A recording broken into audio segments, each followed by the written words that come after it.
Hello everyone, welcome to the Redmen TV. We are live and it is a new show that's very familiar to an old show. It is Redmentions, which is effectively the Twitter comments that we used to do back in the day, but I'm going to be pulling in some of yours from YouTube as well as our Twitter feed as well. So if you haven't followed us on there, go to @the_Redmen_TV. And yeah, let's get stuck into it. I'll go over to Twitter first and foremost, and the comments coming in, there's a lot of negativity around it, which I understand, of course, but Michael Flatman at Mick Flat saying timid going forward without pace. And it's interesting because it's something Chris and I discussed during the live stream, during the game itself, that Minamino was bright in the first half, but without Salah is just such a direct player. You know, he spearheads that attack in so many ways, even albeit from the right-hand side. And I get the notion of what we tried to do by bringing Alex Oxlade-Chamberlain. It gave us a bit more pace. It gave us the options to try and get in behind.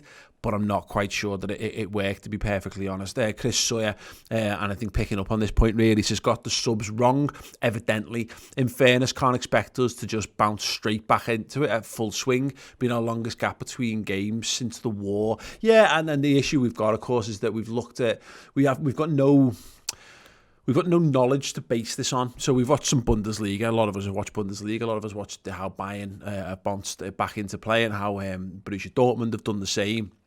And then obviously we've seen Manchester City take on Arsenal. And in some regards, you know, Arsenal on paper, are they a better team than Everton? They're higher in the league than Everton, certainly. But are they?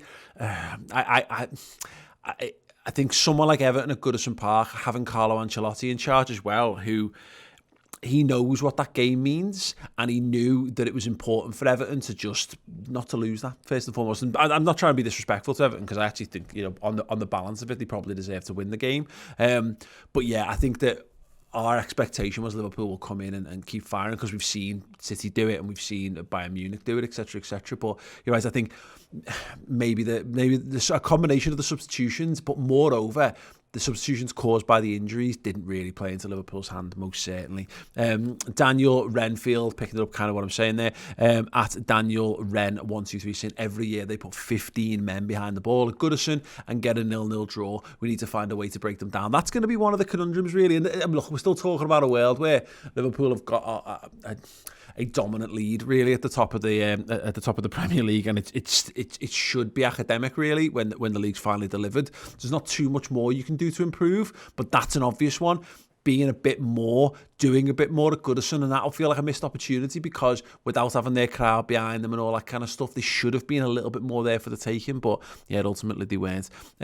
Without Gorm on Twitter as well, so it's not going to lie, we probably should have lost that toward the end. Very, very rusty. Yeah, I agree, and that's why I don't want to be disrespectful to Everton and what they've done there. They've come with a game plan.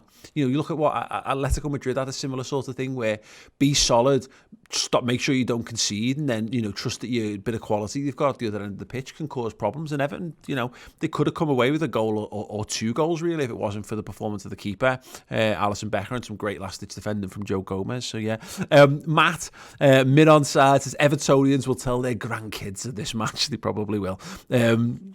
Paul Lennon at Len LFC, Ireland.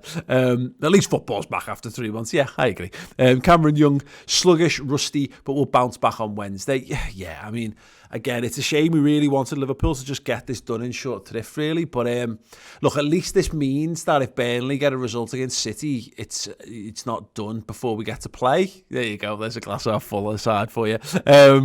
Yeah, there's worse things than having to win at the Etihad, or, you know, having to win the next game or the game after that, or whatever. Adrian Bork says that's the worst game of football in years. Klopp got the team wrong and subs terribly wrong. Should have went grafters first half, skillful players late. Always going to be weird. After 30 years, we can wait another week. Yeah, I think about the starting 11. I'm not really sure what you can do without. If you can't start Salah for whatever reason, they've obviously chosen that, and Andy Robertson's not even amongst the subs. That, you know, they're two pivotal members of your first team. You're then trying to get Minamino up to speed. Look, I think for all the will in the world when it comes to the subs, and I agree that the subs weren't particularly great, but like Gini Wijnaldum coming into the game should be better coming into the game. He's played so much for us. He's an integral part of that midfield. Fabinho should be better than he is there. The players that we've put on that pitch are good. Let's call it what it is. We've beaten Everton with two shadow sides this season, so Yeah, I think it works both ways, really. Gary Stewart says it felt like over 100 days since we last played. Yeah, definitely. Mitch Hayden, hi fella. Typical Goodison derby, 1 point close to the title. Not a great performance, but who cares? We getting closer. And a few comments then from YouTube. Yasser HS looks like Liverpool can win the title. Etihad, pardon me, versus City. With a draw at the Etihad, I've not even looked into that just yet and what that actually means for us all. But I wouldn't, if you want to go and win it, then it'd be you want it, yeah, whatever. We'll win it when we win it. Too proud to admit a mistake on the YouTube comments saying Trent had a stinker. Yeah, I agree, and I'm not certain this is entirely down to him.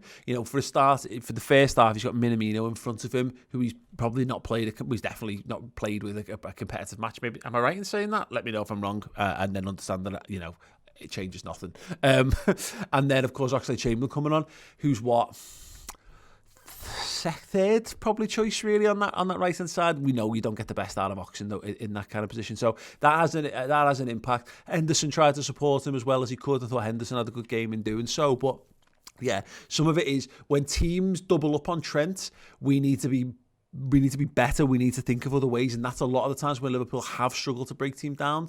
It has come when Trent has been a little bit nullified. Added to that again, you add the ring rust into it. Then yeah, I mean, look, he's 21 years old. He's got 12 assists this season in the league. He's something else, but he's not going to be perfect in absolutely every game of football. Something that needs to be accepted, really. Adam Doherty saying shocking. Not going to lie, I don't think it was shocking. It's Everton. I can't be shocked. Liverpool haven't won a game at Goodison since 2016. We haven't scored a goal at Goodison since then, so they're going to be integral points and all of that kind of stuff. We had a super chat there, which I will find momentarily, and I've completely missed it. I apologise wholeheartedly to our super chatters, but yeah, thanks very much for getting them in there. Keep your comments coming in. If you're watching this after the fact, leave them in the discussion. Get involved. I don't see any need to be truly downbeat on anything. It's a mad world we're inhabiting right now. Liverpool, I think there's a fear, I think a lot of people will have, that maybe this will all go away somehow. And until Liverpool have mathematically boxed the title, I understand that there will be a few little, I don't know, whimpers or wavers or whatever. But really, there's no need for it. I mean, look at the state of all the other teams in the Premier League. Look at the state of no one is on the level that Liverpool are on. And that's likely to continue for the years coming. Man City not going to be playing European football next season. How long is Pep Guardiola going to last in that job? They've still got to rebuild a couple of positions in there. The people who are building from underneath have either got crap managers or haven't got the funds to build anymore. I think we'll be all right if I'm being perfectly honest. But yes, I'm going to talk to Chris Pajak about this on the Instant Match Reaction Show. If you're watching live, hang fire. We're going to have a little break and we'll come back with it. If you're watching this after the fact, go and flick over to that video. We'll annotate to it. But yes, Instant Match Reaction coming. Thanks for your comments.